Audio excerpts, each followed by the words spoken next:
আঘোণৰ পথাৰত এতিয়া ধান নাই। আচলতে এটা দুখৰ খবৰ আমি দিব বিচাৰিছো। ইতিমধ্যে বাতৰি সম্প্ৰচাৰ হৈছে নাজিৰাটিঙৰ এখন বিশেষ পথাৰৰ কথা, আৰু এই পথাৰত প্ৰায় এজন খেতিয়কে 12 বিঘা মাটি তেওঁ খেতি কৰিছিল, কিন্তু তাৰেই 10 বিঘাৰো অধিক খেতিৰ ধান কিন্তু বন্য হস্তীয়ে খাই পেলালে। আৰু এই খবৰটো ইতিমধ্যে ND24 বাতৰি সম্প্ৰচাৰ হৈছে, আৰু সেই পথাৰখনত মই উপস্থিত হৈছো। পোনে পোনে প্ৰথমে ইয়াৰ যি হাতীৰ খোজ, পথাৰখনৰ হাতীৰ খোজ আমি দেখাবলৈ অনুৰোধ জনাইছো কেমেৰা পাৰ্চনে। এয়া দেখিছে, এইটো বৃহৎ এটা হাতীৰ জাকৰ খোজ আচলতে নিতৌ ইয়াত প্ৰৱেশ কৰিছিলহি। আৰু এই গোটেই পথাৰখন, কেমেৰা পাৰ্চনে গোটেই পথাৰখনৰ দৃশ্য দেখাইছে। এই পথাৰখনৰ 10 বিঘাৰো অধিক মাটিৰ ধান কিন্তু বন্য হস্তীয়ে খাই পেলালে, আৰু এতিয়া মূৰে কপালে হাত দিছে ইয়াৰ স্থানীয় খেতিয়কসকলে। এটা কথা উল্লেখ কৰিব লাগিব, যিহেতু ডিগবৈ সমষ্টি বহুকেইখন পথাৰ আছে, পথাৰসমূহত ইতিমধ্যে যিহেতু আঘোণৰ যি সোণগুটি ধান চপাইছে, কিন্তু খেতিয়কে এতিয়া মূৰে কপালে হাত দিব লগা হৈছে, কিয়নো এইদৰে পথাৰসমূহত বন্য হস্তীৰ জাক সোমাইছে, আৰু বন্য হস্তীয়ে পথাৰৰ খেতিয়কৰ যি কষ্টৰ ধান খাই পেলাইছে। আৰু বন বিভাগৰ ইয়াত কিন্তু কোনো ধৰণৰ খবৰ নাই। বন বিভাগ এই পথাৰসমূহৰ খেতিয়কসকলৰ কাষত উপস্থিত নাই। এই অভিযোগ আমাৰ নহয়, এই অভিযোগ খেতিয়কৰ, এই অভিযোগ এই স্থানৰ যুৱকৰ, স্থানীয় ৰাইজৰ। পোনে পোনে স্থানীয় যুৱক আছে, তেওঁৰ কাষলৈ যাম, যিহেতু পথাৰখন উদং কৰি পেলালে। ইতিমধ্যে বাতৰি সম্প্ৰচাৰ হৈছে ND24, কি ক'ব? হয়, আমি এতিয়া উপস্থিত আছো আমাৰ 1 নং নাজিৰাটিং কয়লামাটি পথাৰত। ইয়াত এজন খেতিয়কে আমাৰ 12 বিঘা খেতি কৰিছিল, কিন্তু খেতি কৰাৰ বাবদ সিহঁতে 10 বিঘা খেতি হাতীয়ে একেবাৰে ধ্বংস কৰি দিছে। আৰু যেনে তেনে সিহঁতি 2 বিঘা খেতি ঘৰত এতিয়া নিছে, আৰু সিহঁতি যেতিয়া বন বিভাগক অৱগত কৰাইছে, কিন্তু বন বিভাগে সিহঁতৰ ওপৰত একো চকু চোৱা নাই। সিহঁতি এইটো কথা কৈছে যে 1 নং নাজিৰাটিং ক'ত আছে বুলি সুধিছে বন বিভাগে, কিন্তু আজি 1 নং আপোনাৰ এইটো 1 নং নাজিৰাটিং যোন বন বিভাগ ঠাইডোখৰ চিনি নাপাওঁ বুলি কৈছে। জনপ্ৰতিনিধি উপস্থিত আছে না? জনপ্ৰতিনিধি এতিয়া কি হ'ল, জনপ্ৰতিনিধি ইয়াত উপস্থিত হোৱা দেখা নাই। আমাৰ পঞ্চায়তৰ প্ৰতিনিধি কোনো উপস্থিত হোৱা নাই। আমাৰ হাতীৰ তাণ্ডৱৰ ফলত যোৱা নিশা ইয়াত এটা ঘৰ ভাঙিছে।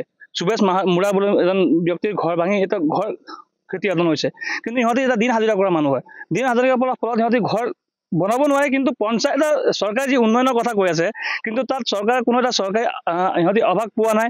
কিন্তু এতিয়া চাওক, আপোনালোকে এতিয়া চাই আহিছে ঘৰটোৰ অৱস্থা কেনেকৈ আছে, কিন্তু এতিয়া ইহঁতি ঘৰ কেনেকৈ বনাব এইটো ইহঁতি ভাবি আছে। কিন্তু এটা আচলতে অভিযোগ বুলি আমি কম, এটা আশ্চৰ্যজনক কথা।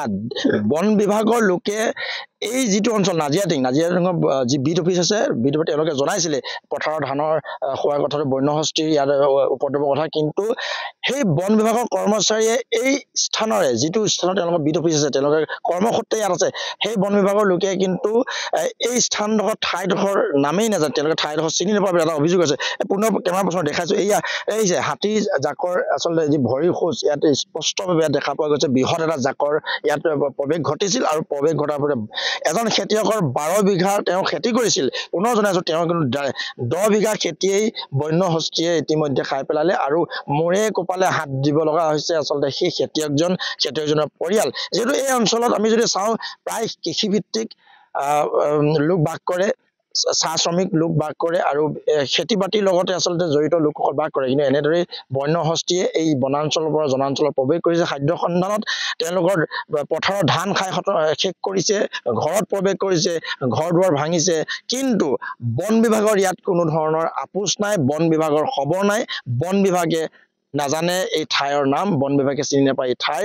আচলতে বন বিভাগটো আছে কি? ইতিমধ্যে এটা অভিযোগ আনিছে যে বন বিভাগে মাত্ৰ চিণ্ডিকেট চিনি পায়, বন বিভাগে বালিৰ চিণ্ডিকেট চিনি পায়। আচলতে চিণ্ডিকেট চলাবলৈ বন বিভাগ আছে নেকি?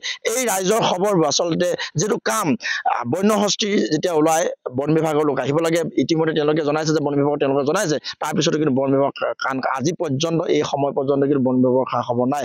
এই গোটেই প্ৰক্ৰিয়াটো আচলতে চৰকাৰী পক্ষই, উচ্চস্তৰীয় বিষয়াই কেনেধৰণৰ ভূমিকা গ্ৰহণ কৰিব? বন বিভাগৰ ক্ষেত্ৰত স্থানীয় যিবোৰ বিট অফিচ আছে, তেওঁলোকৰ কৰ্মচাৰীসকল তেওঁলোকে আচলতে ক্ষেত্ৰভিত্তিক অভিযান চলাব লাগে, তেওঁলোকে ঠাইসমূহত যাব লাগে, ৰাইজৰ সমস্যাবোৰ সোধ-পোছ কৰিব লাগে, কিন্তু বন বিভাগে ঠাইৰ নাম নাজানে, বন বিভাগে ৰাইজৰ কাষত নাযায় বুলি অভিযোগ তুলিছে। আৰু এই ক্ষেত্ৰত উচ্চ পদস্থ বিষয়াই বা চৰকাৰে কেনেধৰণৰ ব্যৱস্থা গ্ৰহণ কৰিব? আৰু এই খেতিয়কজনে আচলতে যি খেতিয়কজনৰ 10 বিঘাৰ অধিক ধান খাই পেলাই, তেওঁ ক্ষতিপূৰণ পাব নাই? এটা ডাঙৰ প্ৰশ্ন, ক্ষতিপূৰণ পাব নাই? তেওঁলোকে কি কৰিব এতিয়া? যিহেতু বছৰটোৰ বাবে খেতি কৰিছিল, আঘোণৰ ধান আচলতে ভঁৰালত চপাব লৈছিল, কিন্তু নাপালে।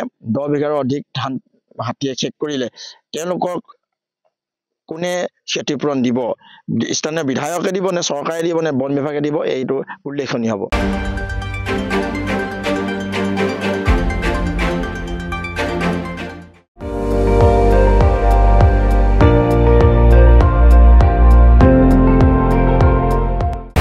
আপুনি চাই আছে ND24 সৰ্বশ্ৰেষ্ঠ নহয় সৰ্বোত্তমৰ দৌৰ